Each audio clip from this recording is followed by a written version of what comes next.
Dakle,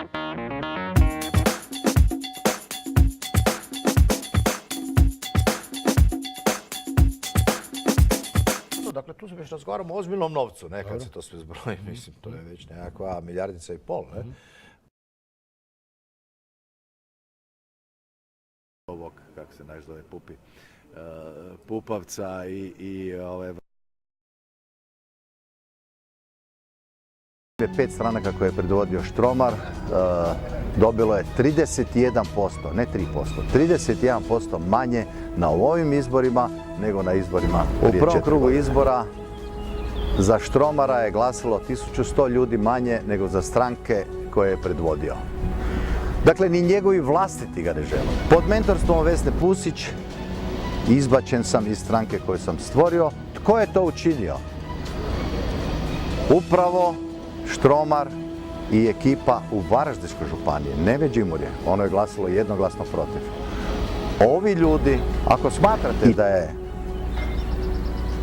Predrag Štromar zvani Snaga Sjevera, što zvuči možda malo groteskno, iskreno rečeno. Stvarno je snaga, mislim, ako je išta, to je snaga, ne? Dakle, ako je Štromar zvani pod nadimkom Snaga Sjevera lider, glasajte za lidera.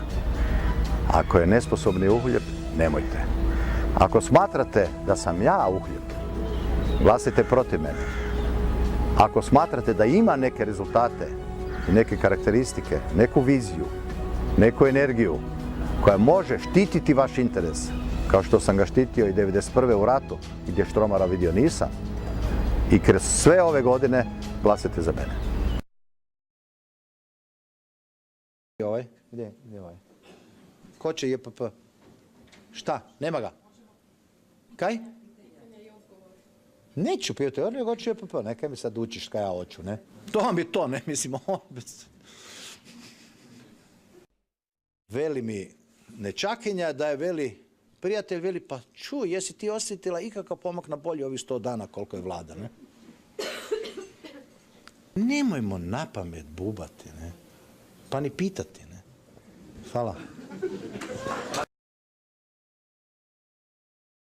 32 sam napravio u svom mandatu, Štromar nije započeo ni jednu u 8 godina. Bolnice koje sam osmislio kao župan, a do danas Štromar ni jednu nije ni započeo, za razliku. Nemam obraz kao John, ne bih se mogao kandidirati, evo Štromar po 3. put sam, jer sam u Međimurju postavio izrazito sposobnog, a u Varaždinu izrazito nesposobnog župana. Ispričavam se građanima na Štromaru.